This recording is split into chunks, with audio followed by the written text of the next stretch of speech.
وزیر اعلیٰ پنجاب مریم نواز کہتی ہیں نواز شریف کو ہٹا کر نااہل حکمران مسلط کیے گئے تو روز بری خبریں آتی تھیں۔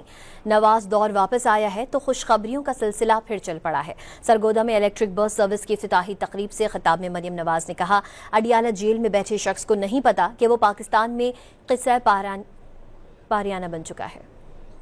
پچھلے 4-5 سال نواز شریف کی حکومت کو ہٹا کر نالائق اور نااہل حکمران ہمارے پہ مسلط کر دیے گئے تھے۔ روز پاکستان کے لیے بری خبر آتی تھی، کبھی کسی ملک سے لڑائی، کبھی کسی ملک سے لڑائی۔ آج نواز شریف کا دور واپس آیا ہے تو خوشخبریوں کا سلسلہ بھی دوبارہ چل پڑا ہے۔ وہ جو باتیں ہو رہی تھی کہ پاکستان ڈیفالٹ کرنے لگا ہے، آج کیا خبر آتی ہے؟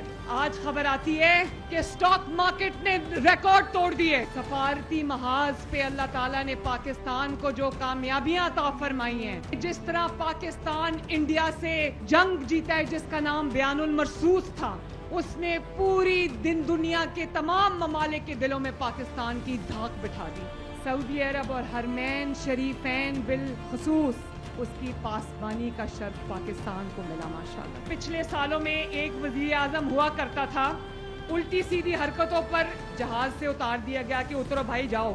دوسرا وزیر اعظم نواز شریف کا بھائی محمد شہباز شریف، جب اس کا جہاز سعودی ایئر سپیس میں انٹر ہوا تو اس کو سعودی جنگی جہازوں کی سلامی دی گئی۔ مدینہ منورہ جیسی پاک زمین کے اوپر حرم شریف کے برآمدوں میں شہباز شریف کو عمران خان اور اس کے چیلوں نے شہباز شریف کی اور حکومتی نمائندوں کی تذلیل کرنے کی کوشش کی گئی۔ آج اس شخص کو اللہ تعالیٰ نے وہ عزت دی ہے سعودی عربیہ کی دھرتی میں کہ پورا دنیا دیکھتی رہ گئی، اور وہ ادھر جیل سے بیٹھ کے روز اتنی بڑی ٹویٹ داغ دیتا ہے جس میں وہ کبھی عسکری قیادت کا نام لیتا ہے، کبھی میرا نام لیتا ہے، اور وہ سمجھ رہا ہے کہ پتہ نہیں اس کی ٹویٹ سے پاکستان میں کیا ہلچل مچ جائے گی۔ وہ دماغ سے یہ خلل جاتا نہیں ہے نا، اس کو یہ نہیں پتا کہ باہر دنیا بدل چکی ہے، اس کو نہیں پتا کہ پاکستان میں اب وہ ایک قصہ پارینہ ہے۔